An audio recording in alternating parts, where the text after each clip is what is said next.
Итак, ребята, всем привет! Мы продолжаем прочитать мод на бесконечное лето под названием «Последнее лето». И, короче, продолжаем. Пылающее веселое солнце водило мне в лицо свои жгучие лучи. Немного привыкнув, глаза заприметили проходившую мимо по тропинке Лену. И мне в голову тут же пришла мысль позвать Лену. Вместо того, чтобы ковыряться одному на складе, можно было бы припахать еще и Лену к общественно полезным занятиям. Лена, крикнул я, размахивая рукой, словно флагом, а затем жестом пригласил подойти ко мне поближе. Она оглянулась и осторожно подошла. Слушай, это что я помогаю с организацией завтрашних танцев? Не хочешь присоединиться? Очень помощь твоя нужна. Ну, можно. Ты не против? Не против, не против. Что делать-то надо? Распутывать. Чего? Сложные и вертитиватые хитросплетения узлов истины. Гирлянда, одним словом. Лена улыбнулась, и мы зашли внутрь. С Леной дело пошло гораздо шустрее. Она быстро отыскала конец провода и позволила нам слегка развернуть гирлянду, и теперь каждый из нас водился со своей частью. Некоторое время за Лену говорила тишина, как обычно, более красноречивая, чем сама Мария. И, как обычно, долго я этого терпеть не мог. Помню, случай был, еще в далеком детстве. Последний, кстати, наверное, раз, когда мне приходилось так возиться с углами. Мы с друзьями решили соорудить колбанку. Нашли просто идеальное для этого дела дерево. Знаешь, оно прямо на дневнике росло. Его ветки прямо над водой свисали, и всюду было крепкое. Мы, значит, нашли веревку, нашли палку, один из наших забрался наверх, стал там веревку вешать, и тут слышал больничный мат. Я прямо скажу, знаешь, есть люди, которые ругаются матом. Есть люди, которые на нем разговаривают, и есть где-то Ермолай. А есть где-то Ермолай. Он матом просто пел. В совершенстве владел такими заговористыми нецензурными оборотами, что его речь была одновременно и отвратительна, и прекрасна. Она звучала как архивер. Правда, услышать ее тебе неизменно захотелось помочь. В общем, я уверен, дядя Ермолай мог бы без труда получить Нобелевскую премию по литературе хотя бы свои филологические открытия в области мата. Ой. И этот дед пришел ругаться на нас за то, что мы вешаем тарзанку на якобы его дерево. Так, вот этот проводок придержи, пожалуйста. Дед Ермолай уже утверждал, что это дерево он хотел учить при переименовании Петрограда в Ленинград. Да, вот так вот, потяни немного на себя. Но мы, естественно, не воспринимали его всерьез. Пришли снова туда, когда его не было. И, значит, повесили под тарзанку. На первом около птицы испытать наше сооружение. Я лежу на дерево, перебираюсь на нужный сук, дотягиваюсь до тарзанки, отталкиваюсь и уже полет слушать такое. Крак! В общем, уже когда я был в воде, я понял, что забрал с собой в порядок кусок дерева с тарзанкой. Ну, сейчас надо мне будет смеяться, но стояла гробовая тишина. Здесь все смотрят не на меня, а в противоположную сторону. Туда, откуда на нас движется дед Ермолай с здоровенной такой пылой. Не знаю, то ли все настолько испугались, то ли не хотели бросать ни одного, но так или иначе никто не убежал. Все стояли и смотрели на деда Ермолая. Так, вот тут лампочка, осторожно. А дед Ермолай молча идет на нас, лицо красное, вены на шее проступают, глазище не вращает, и, что самое страшное, молчит. И плевает на нас опять матом, а молчит. Все побледнели, кто-то уже, наверное, Богу молился, кто-то коммунистической партии, стоим, трясемся. А они на берегу, я в воде. А дед Ермолай проходит мимо нас, как мрачный жнец пилой, подходит к своему любимому дереву, глубоко вдыхает, так ладошь, проводит нас по коре дерева, смотрит куда-то в сторону, потом вдыхает и начинает так яростно его пилить. Я замолчал, увлекшись об словатым узлом на очередном проводе. А что дальше? После очевидно заинтересовавшаяся Лена. Да и чего, пилил. Лена явно ожидала мужского решения, но все же моя цель была достигнута. Я разговорил ее. Интересно. Что же история вспомнила? Не знаю почему. Давно было, еще до того, как Лена вдруг помрачнела. В общем, давно. Мы тогда в школе сидели до вечерка, по уроку на танцы ходили. Мы с ней всегда в одном классе просто учились. На танцы? Ну да. У нас в школе было обязательно записываться в какие-нибудь кружки. А из кружков были только кружок техников. Вроде нашего кружка кибернетиков, туда все мальчики записывались. Кружок кройки и шитья. Ну и танцевал.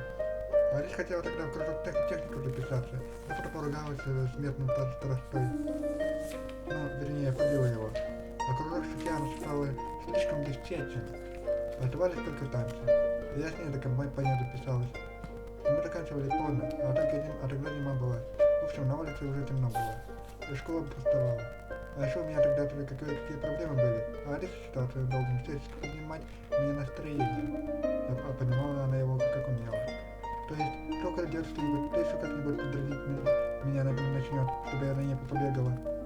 В общем, я общался с нашей Валеркой, общался с маленькой Алисой. И тут вечером она тащила на меня кеды. Говорит, мол, я их теперь буду носить. А я обиделась жутко. Все кеды мне еще мама покупала. А Алиса бегает от меня по школе, а я ее догнать не могу. В общем, надоело мне это все. Я решила спрятать. Я все равно знала, что без меня она никуда не уйдет.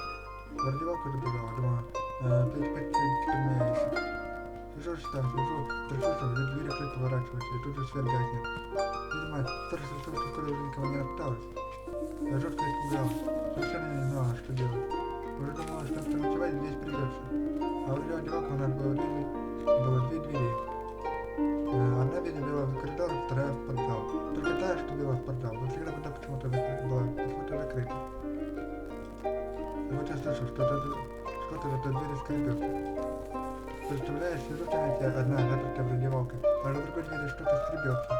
Я кидаюсь к той двери, которая уже начала открываться, наваливаюсь на нее, а что-то толкает ее в другую сторону. У меня паника. Я кричу, что-то вроде «Уходи». И тут, представляешь, ножом на дверь выбивает. И из нее такой жалобный Алисин голос. Что там? Оказалось, что Алиса обиделась, что я на ней весь свет сказала. Пряталась под дверью и сидела там, пока сторож свет ей не выключил. Через ту же дверь выходить испугалась, и чтобы сторож не видел, попыталась выйти через раздевалку.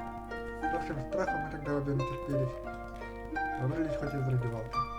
Да, спортзал у нас не запирался. Забавно, улыбнулся я. В этой непринужденной беседе я ушел довольно быстро. И я и не заметил, как последним утром на гирлянде был успешно распутан. Ну что, давай теперь посмотрим, что получилось. Надо бы как-нибудь ее проверить. Тут есть розетки. Думаю, да, надо поискать. Поищи. А я ее на улице пока вытащу. Лена взяла в охапку гирлянды и повыкинула в пределы склада. Я же пробежал взглядом по периметру в поисках источника электричества. Таковой был мною довольно быстро найден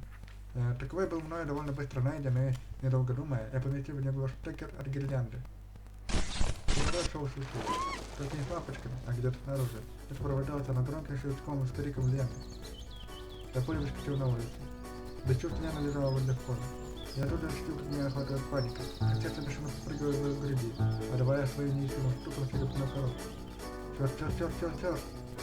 Но необходимо было срочно что-то сделать. Ткнуть Лена в папку.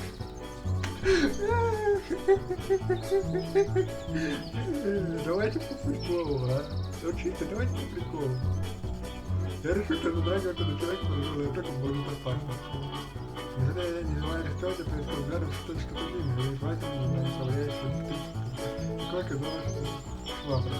Я побежал и аккуратно кусок рукавицы швабры и вышел. А Лена никак не отреагировала. Необходимо было спросить решать, что делать дальше. Сделали исключительную вентиляцию. Давайте. За незнание об альтернативных методах оказания при помощи благодаря электричества я пришел к единственному возможному выходу. Секундочку, ребятки. Продолжаем. Так. Давайте-ка уберу я. Для, так сказать, превьюшки. Обратившись рядом с ней на колени, я набрал в голову побольше воздуха. Когда поездка, я недвижимому лицу, и я уже почти задуманно, как Лена была до крестера в глаза.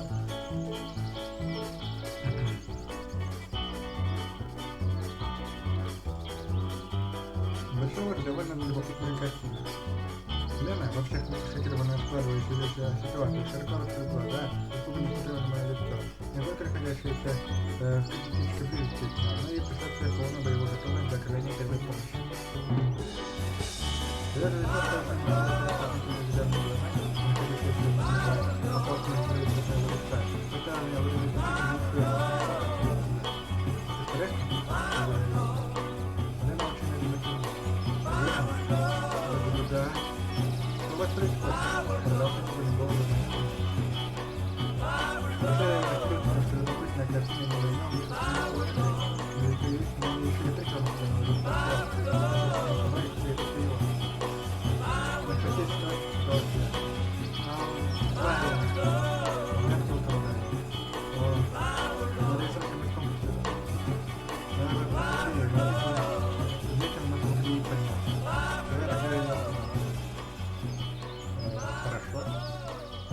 я продолжаю взглядом сводить Лену.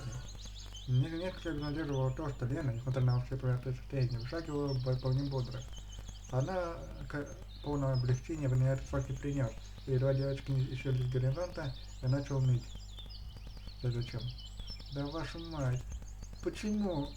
Почему это должно постоянно происходить именно со мной? Судьба что? Решил отыграться за унылые годы, проведенные мной за монитором, вывалив на меня все весь накопившийся запас приключений и неприятностей в один день? Почему вы тогда, если бы сразу не начать со вторжения мастера? Притом так, чтобы я еще и оказался виноват в нем. Фу! От отчаяния пнул валявшуюся на земле смертоубийственную гирлянду, которая от моего касания вновь угрожающе заискрилась. Так, надо бы ее отсюда убрать. Я вновь пошел внутрь склада, выдернул гирлянду из розетки и принялся ее сворачивать, не забывая по ходу дела еще и понемногу ныть. А я еще когда-то жаловался на лагерную рутину, на бесконечные задания вожатый. Недостаточно мне, что, видимо, весело жить в этих бесконечных витках. И примерно на этой месте меня застал зловещий шепот. Убийца, убийца, убийца. Ага, очень смешно. Извини, но это просто... Нет слов. Просто ответь мне. Как? Пионер пребывал в полном восторге. Чего? Как? Нет, ты извини, пожалуйста, я понимаю, что это все на самом деле совсем смешно, но я просто удивляюсь. Как ты умудрился Лену убить елочной гирляндой? Он поднял гирлянду с пола и принялся внимательно разглядывать ее. Просто признаю, что у меня всякие инциденты случались с смертью пионера. Но вот чтобы вот так, гирлянды... Смотрю на гирлянду, на вязкую смылку пионера и вновь воткнул вилку в розетку. Ай! Ладно, намек понял. Извини еще раз. Ты на самом деле не виноват. А Лена уверен, все будет в порядке. Как ты-то не догоняйте особо по этому поводу. Тебя спросить забыли. Ладно, я уже кто-то не настроение. Я пойду тогда. Ага, вали. Убийца. Убийца. Убийца. Я вновь пытался разнимать, что ты должен сворачивать гирлянду. Завершение этого процесса знаменовало появление славы. Но вроде как все в порядке. Она только заикается немножко от шока, но это вот должно пройти. Хоть это радует, мрачно ответил я. Семен, ты не переживай, это не неожиданно. Кто же знал, что гирлянду это так будет коротить? Хоть это обнаружилось сейчас или завтра, когда мы бы ее развесили по деревьям. А то еще чего доброго бы случился. Хорошо. Да, но нехорошо, что это обнаружила Лена таким способом. Не говори. Ладно, чем-то еще тебе надо помочь? Спасибо, на сегодня, думаю, закончим. А то уже ужин скоро. И Семен, еще раз спасибо тебе. За что? За то, что девочки детей не настроил. Перестань. Нет, просто у меня же ощущение, что я начал разбираться и чем эти искрящие вода с ну вот почему ты так говоришь? Потому что для того, чтобы влюбиться в приключения, мне достаточно только с утра глаза открыть. Помни хотя бы сегодняшнюю линейку. Сам вдруг сделал резкий шаг ко мне, выразительно взглянул на меня, аккуратно коснулась пальцами моих сложений и произнесла. Семен, неприятности случаются со всеми. Не нужно на этом зацикливаться. Никто никогда не может контролировать все вокруг себя. И ты не должен видеть себя за любую неприятность. Эти слова были произнесены ей вполне ласково и одновременно столь серьезно, что ответить на себя только как короткий. Ну что ж, я тогда все это сейчас закрою. Ты, собственно, можешь идти. Мне кажется, или меня спровадывают? Ага. Улыбнулась Слава. Тогда да, не смей больше и более мешаться. Улыбнулся я, где ты пошел? Все, где по направлению Маргарации, стоят оставшиеся на пути пионеров, были даже ужин. Поэтому, давая определение дистанции стороны в сторону, я добрался до площади, где водрузил себя на ближайшую скамью. В тот момент я даже засняться не хотел.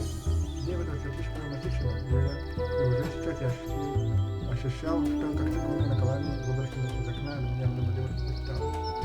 Никто не мог поверить, что когда-то так красиво меня выматывал обычно прошить своей день, определенным беготне с обходным листом. Черт, обходной лист! Она провела руку обходной подвиг, как высунулся из кармана шорт. Это же какой-то факт, что я выполнил я уже был предупрежден попытку к его выполнению, как меня остановил знакомый голос. Но зачем Лену убил? Не лучшая тема для шутки. Да я и не шучу, просто удивляюсь, как ты так умудрился. Примерно так же, как умудрился в трусах прийти на линейку. Скучно.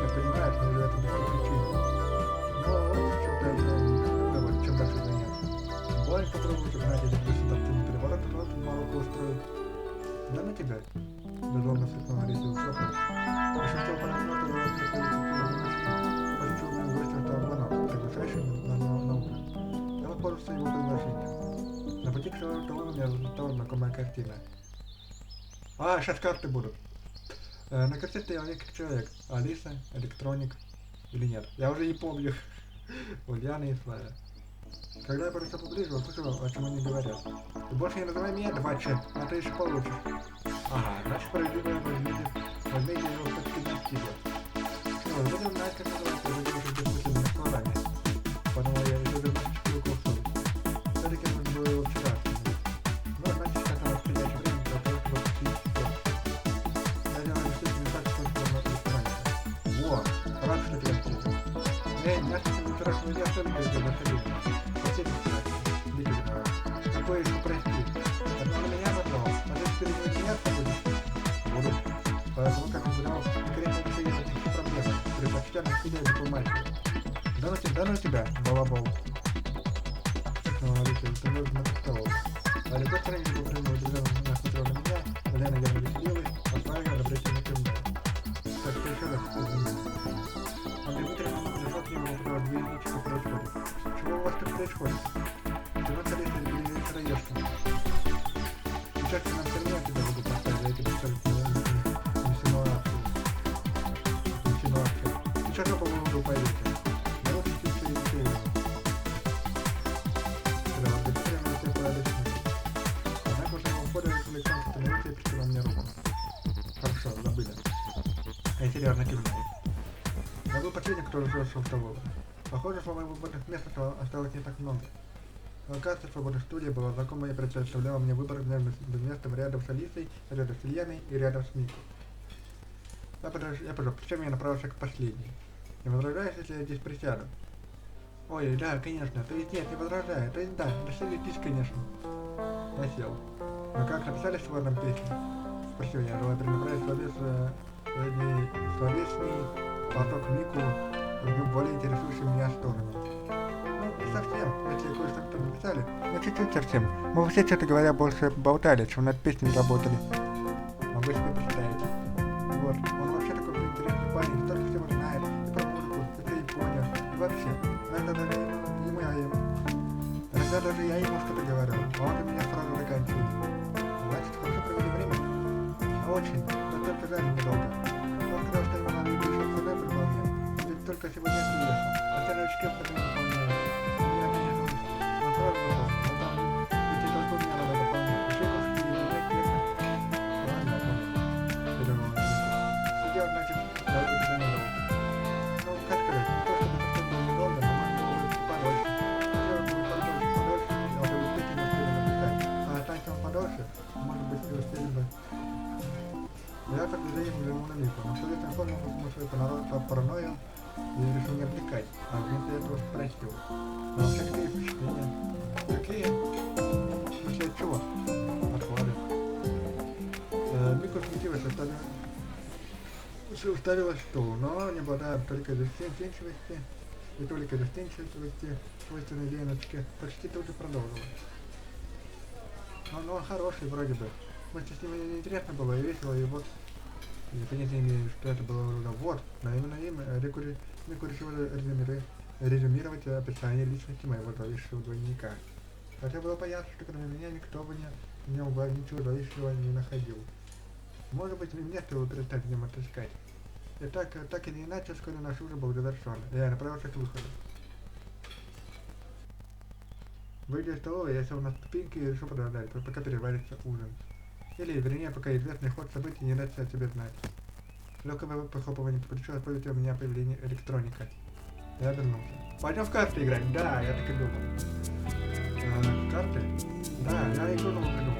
Интересную. Серьезно? Какие к черту карты? Решил сразу на тракте, но на я было мнение. Только появилась сезонная игра, и позволили мне реагировать иначе. Нет, я как бы понимаю, организация разгрузки, все дела.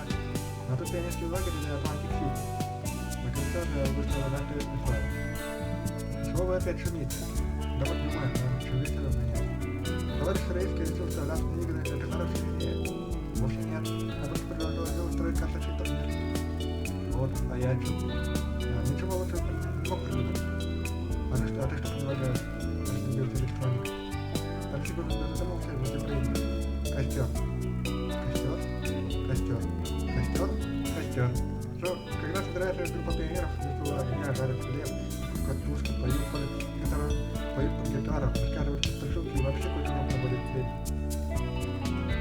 Костер. Ох, не нравится мне эта идея. Почему? По-моему, идеальная обстановка для знакомства и общения. Тем более, станет воды идет. Я тыкнул пальцем в сторону Славы. Все дружно смотрит на меня.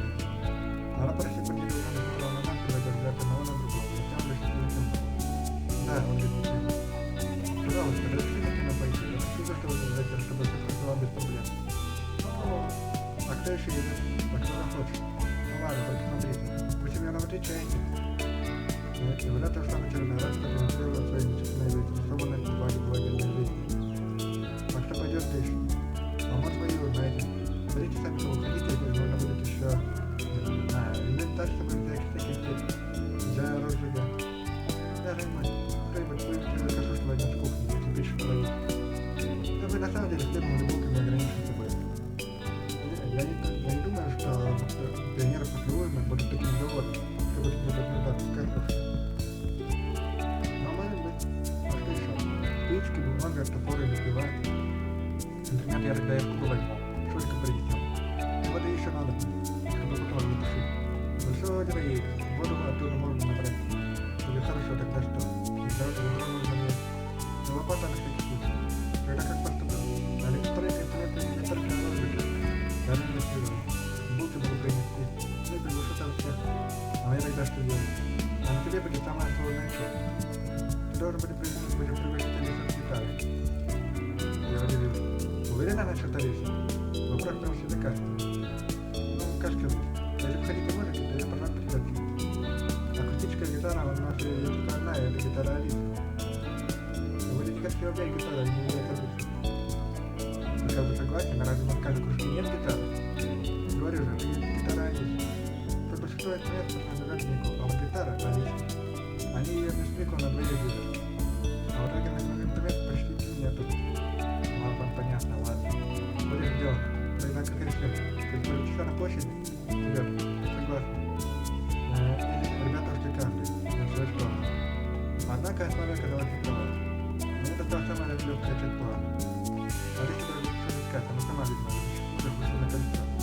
Вот что. Для тебя вот идут, ты очей моих. Писать след очей твоих, подбивать щит так же светить.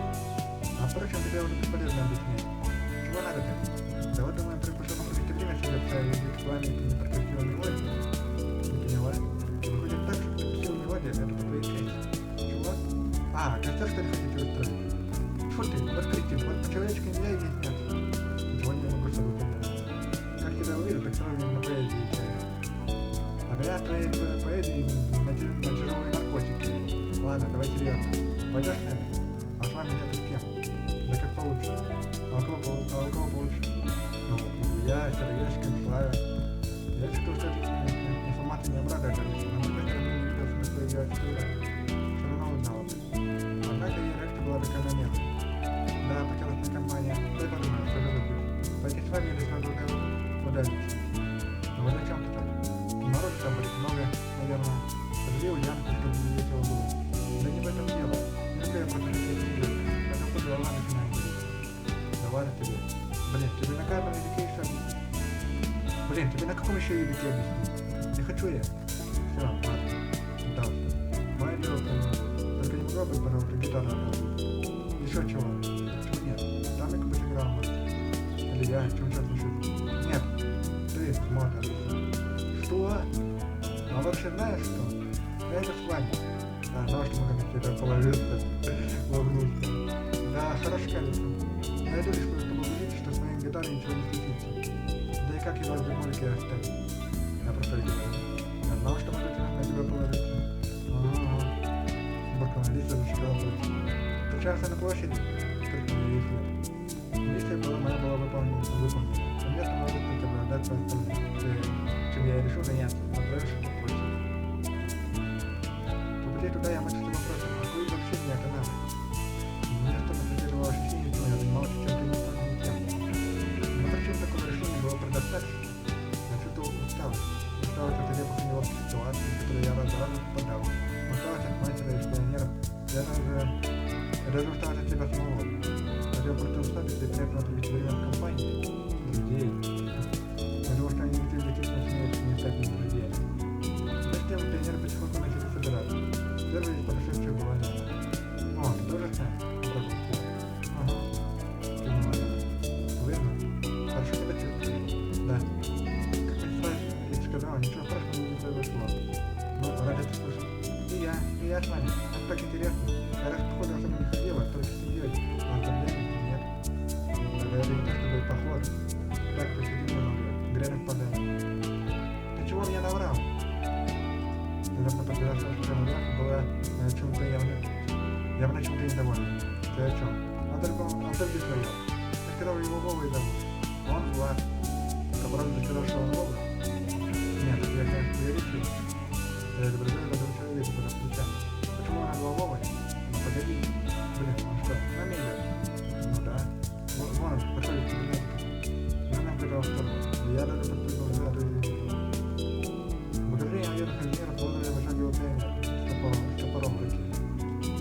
В другой руке он держал пакет с небесным содержимым, на него я обратил внимание на инженерский фонд. Пока пуль металлическим выбросил топор, пионер это выкинул. Так, этому так можно не давать. Он обращаться с ним не умеет. Ладно, как скажешь. Пока пионер подавительно поднял путь.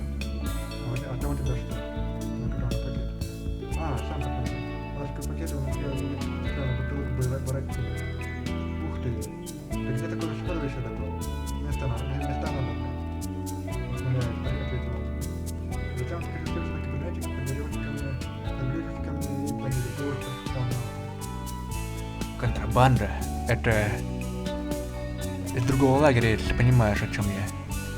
Я много значительно хмыкнул. Все, я вижу собрались. Спросил подошедший Славя в компании Жени, Алиса и гитары. По всей видимости. Замечательно. Все взяли? Да, для розжига. И тушения. У нас все есть. Ну и отличненько. Идем тогда. И все дружной бандой мы двинулись в путь. Выдвинулись. Славя, которая, очевидно, лучше всех ориентировалась в лестных пробках, шла первой, выказывая путь Полянка, где мы должны были развести костер. Остальные же повелись позади, кучкуясь по 20 человека. Весь рыц шагал в горлом одиночек, летять позади всех. Это вызывало во мне беспокойство, и я решил подойти к ней. Все в порядке? Он, сказал случайно. Уверен? Чего ты от меня хочешь? Чтобы ты повеселилась? А тебе какое дело? Ну, я организовал это мероприятие, я как бы отвечаю за то, чтобы оно прошло благополучно. Для всех. Да расслабься. Нормально все. Точно? Да-да. Честно? Ты меня специально бесишь? Ага. А все, чтобы ты взбодрилась. Наткнул я пальцем в бок. Алиса листья сдвинула, попрыгнула и закричала. Ну беги, зараза! Я скажу, что все равно, что это все завидно. Алиса пыталась достигнуть меня, но решила выпрыгивать и побежала по одну сторону. Всякий раз, ловя ухода, ловко уходя из-под удара. Привлеченными нашими криками, пионеры остановились и теперь недоуменно смотрели на нас.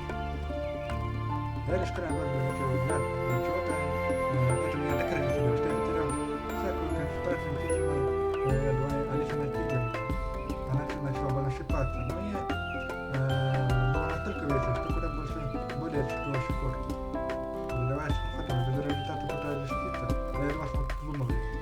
Ай, все, хватит, будешь еще тыкаться, будешь. Все, не буду. Кого-то ждем. И Алиса, удовлетворенная этой маленькой победой, и явно довольная собой, отступила. Мы двинулись дальше. Я догнал Славе. Спасибо, что подогревал. Там Ольга Дмитриевна. Да не за что. Честно говоря, я даже в какой-то степени не знаю. Не ожидал от тебя такого. Ну что я, не человек, что ли? Рассмеялась Славя. Могу же я только приходить повеселиться. Не все же лагерь подметать. Тем более, если идея хорошая, а она хорошая, ну, понимаешь, мы вроде как что вместе в лагерь переехали. Мы совсем не общаемся. Даже вот Алиса с Леной. Вроде бы из одного города, и все время вместе, приехали сюда, и то поругались. Вот, так что хорошо, что ты это придумал. хотя бы немного все вместе посидеть. Наконец, перед нашим ударом открылась поляна. Причина выбора этого места — открытых места, в которых я увидел два поваленных дерева, исключительно удобные для сидения. Ну что, дойдете дровами? Нарубите? Еще как нарубить? Я сказал, воду кулак. Да ладно, шучу я.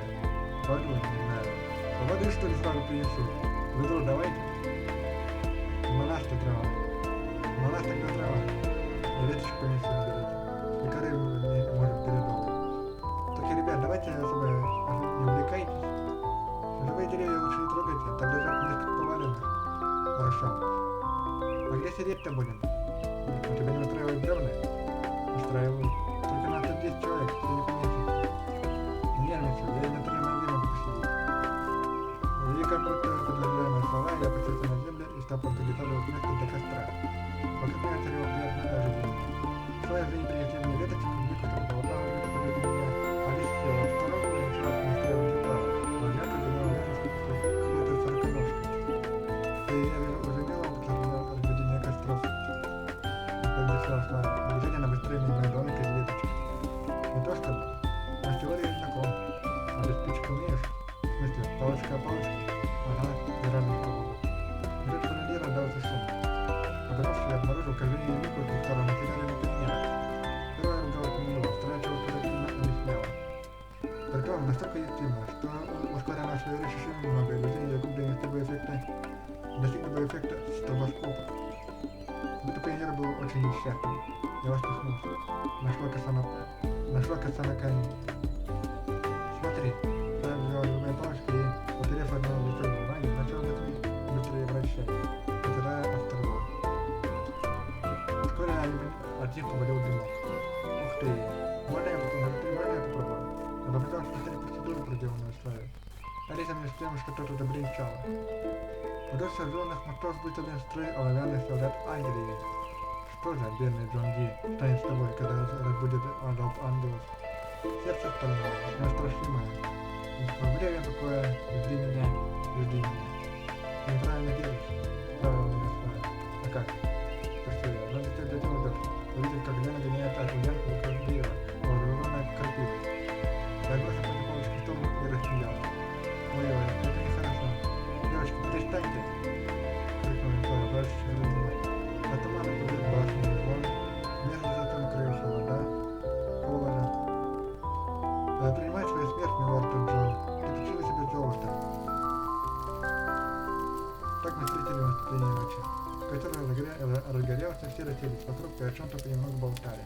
Но в какой-то момент все разговоры начали стихать.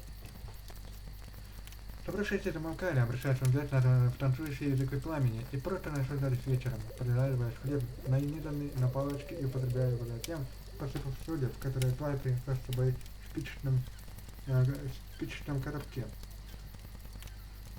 Всеобщая любовь заработала Влад, когда она продемонстрировала всем бутылки Буратино. Даже несмотря на то, что он наотрез отказался рассказывать, откуда он их достал. Однако тема еды в разговорах была довольно шустро исчерпала себя. И даже Мику в какой-то момент вынуждена была замолчать. «Ну чего, Алис, сыграешь чего-нибудь?» — спросила Ульяна, ощутив стремительно идущую беседу. «Да как-то неохота». Да ладно тебе, сыграй. У тебя же здорово получается. Я говорю же, не хочу. А не знаю я, чего сыграть. А сыграй последнее свое. Крылья.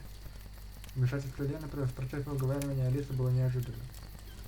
Может быть, девочка не так плохо относится друг к другу, как изначально казалось. Алиса залилась краской, немало удивилась аудитории уже одним лишь этим фактом. Думаю, всем собравшимся было известно, что Алиса сама пишет песни, но мало кто удостаивал чести их послушать. Как-никак имидж хулиганка, которую необходимо было поддерживать, слабо сочетался с лиричными стихами ее песен. Сыграй, мне она тоже понравилась. Я сначала даже не подумала, что это не ты написала. Хочу еще послушать. Подключился к уговорам Нику. А мне ее даже не сыграла. А еще подруга называется. Обиделась Ульянка. В конце концов, едва ли не все собравшиеся дружно уговаривали Алису сыграть. Под таким надежным даже я сам бы сыграл бы, независимо от того, умею играть или нет. В итоге Алиса сдалась. Она откашлялась, и ее пальцы затанцевали по струнам. Слышишь стук дождя, а окна топчет, воздух тяжелее, чем сталь. За тобой стена из вязкой ночи, им поет ветрами даль. Настало время открыть все двери, сбросить все маски, забыть все не верю. Мечты обернулись бы светлой былью, у каждого из нас, поверь, есть крылья ты. О, не забывай про них, лети.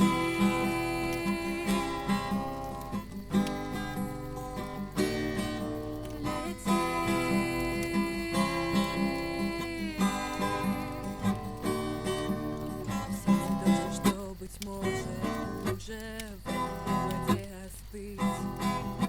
Ветер в голове порой так нужен, чтобы просто жить. Настало время открыть все двери, сбросить все маски, забыть все не верю.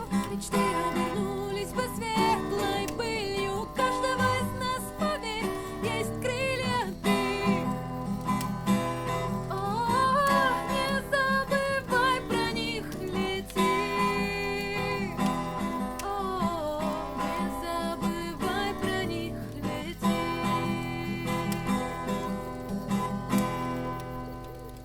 О, хорошая песня вообще. Алиса прекратила игру, оставив всех собравшихся в плену эмоций, не самых этой песни. Блин, вообще шикарная музыка, мне прям понравилась. Это хорошая такая песня, очень.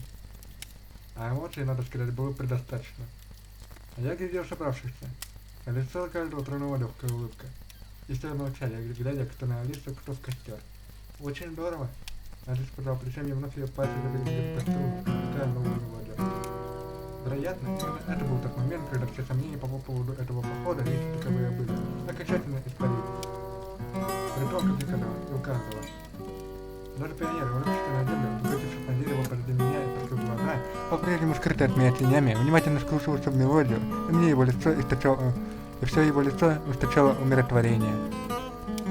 Могла было бы концерт устраивать. Так это как-то неохота. Да это ведь правда, у тебя ведь много своих песен. Так чуть громко. Пожалуйста, Лиса еще раз пожала плечами. Действительно, интересно было бы их послушать. Может, в другой раз? А почему не сейчас? Говорю же, неохота. Сами поймите, если так хотите. И Алиса, видимо, для придачи большой драматической ситуации, протянула мне гитару. Я не знал, действительно ли она предлагала мне сыграть, или это просто была шутка, но внезапно для себя я встал перед дилеммой. С одной стороны, я мог согласиться на ее предложение, и продемонстрировать пионерам навыки, приобретенные мной по завершении одного из циклов. С другой стороны, я не знал, действительно ли у меня были эти навыки, или же они были успешно забыты, как и в свое время с воспоминанием об этом самом цикле. И принятие в таком случае гитары из рук Алисы могло бы стать эпичным фиаско и позором. Тем не менее, необходимо было что-то решать. Возьми гитару, ёп. А почему бы и нет? Немало ли из всех собравшихся, да и себя самого собственным жестом, я взял гитару. Ну и что теперь? Я не был уверен в том, что могу ли я сыграть. Да блин, руки помнят, товарищ, руки помнят. Так что, может быть, ты сыграешь еще лучше, чем Алиса. Давай. Да чего там, я не уверен даже в том, что правильно ли сторона я держу гитару. И потом, ты же играл в одном из циклов, так что, возможно, ты сыграешь на идеал. Черт, и нафига я вообще решил ее взять? Подумал я, пора готовить к очередному позору. Я даже не обратил внимания на то, что практически помимо моей воли искали что-то на грифе, шустро бегая по струнам. Почему они рыгнули замысловатым образом, аккуратно и нежно коснувшись струн, а затем полилась музыка. Я не знаю, что это было ее источником, но был совершенно уверен в том, что развивается она откуда-то извне. Я был совершенно уверен в том, что не мои пальцы извлекали из гитарных струн. Что-то, что не от меня изливалось эта мелодия. Что не я пел песню, даже несмотря на то, что открыл рот. Знал я лишь в том, что эта мелодия наполнила собой все мое существо.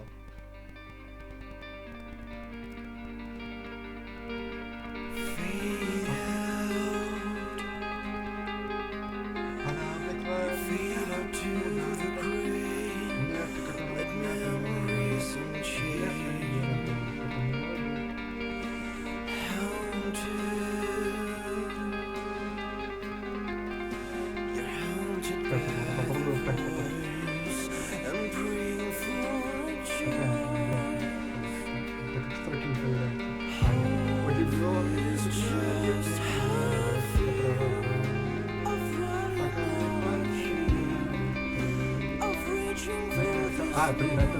Сорян, извините. Я был в тот момент я всецело принадлежал к песне. Господи, я думал, это стройки песни, но это как-то просто... Все понял.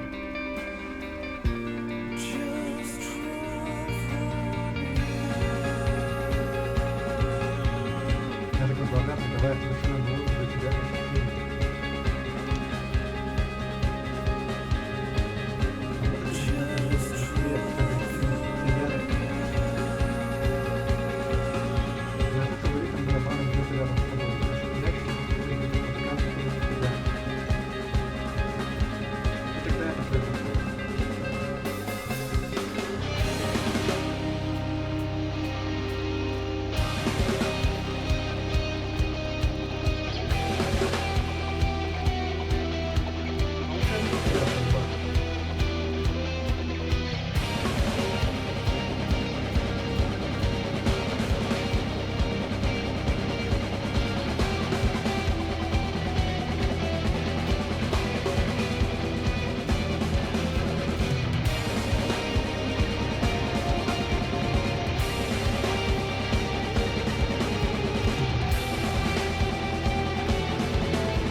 Автор сценария Андрей Ям,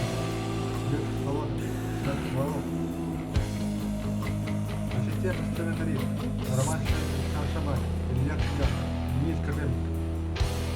Что, все что ли? Ведущий ассистент Алексей Смешков. Не говорите, что это все. Художники, Анна... Блин, все? Вообще-то, ребят. Да, ну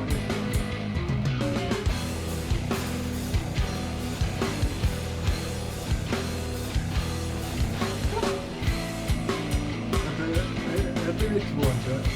Вот.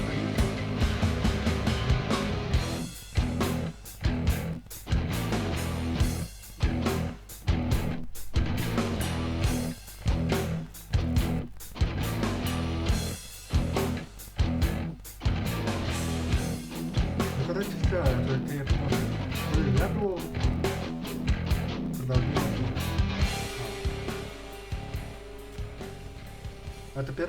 Это первая глава была, ее что-то я это топанул.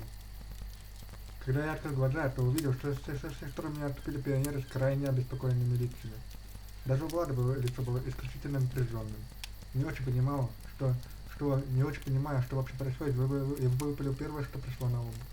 Наверное, ребята, вы еще не смотрели такого, но вашим детям понравится. Семен, что с тобой? Ты играл, пел что-то по-английски, а потом упал, задергался. Надо его минутку трясти. Нет, он пойдет со мной. Его ждут. Собравшиеся обманулись на голосе и увидели, ну, то, что должны были увидеть. Лудянка, первая обратившая внимание на появившуюся на полянке девочку-кошку, визгнула от неожиданности, а остальные просто последовали ее примеру. Лишь пионеры не присоединился к общему гамму, он просто напряженно глядел на Юлю. Пора, Семен. Услышал я голос себя на удобном духом. Наконец, первоглавая. Господи, это все первая глава была. Не, ну хорош. Он шел поиск позже миллионов раз лагерным тропам. Для него здесь не осталось других троп. Он шел по природе, поступающему в кустах сирени. Она бессонность себе не военная. Он уже привык к воде, решил самому себя. Он уже привык к тому, что она почти всегда была где-то у него за спиной. Он уже привык к тому, что физически никто никогда не удовлетворяет.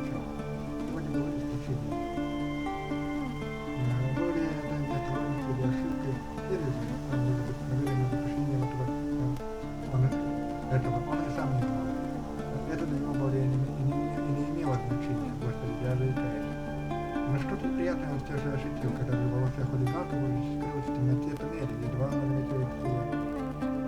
Не выберется ли она оттуда теперь? Да она ведь осталась там совсем одна. Он отогнал от себя эти мысли. Они не имели значения. Он делал шаг внутрь домика. Однако все оказалось не так просто. Ужасно стена посреди комнаты явно готовилась к долгой беседе. Или скорее к разбору порядка. Позволишь объясниться? И почему ты не в форме? Не сегодня. Сегодня я бы предпочел, чтобы вы оставили меня одного. Мне нужно немного побыть в одиночестве. Я... Ладно. Вожатая, вопреки собственным начальным намерениям, покинула домик. Она ожила, подобравшись ногами на кровати, и усекся по поводу лотоса. Она все так же шумно проникла внутрь домика и улеглась рядом с ним, уронив голову ему на колени. «О чем ты думаешь?» Он помолчал. «Вечно ты молчишь», — обиделась она. «Ты знаешь, о чем я думаю. Сожалеешь?» Тишина становится его ответом. «Нет». Одними губами отвечает через какое-то время он. Я узко держал в темноте, уловив его шепот. «Мы делаем то, что должны. Мы выигрываем ему время». В смысле выигрываем ему время? Интерлюдия.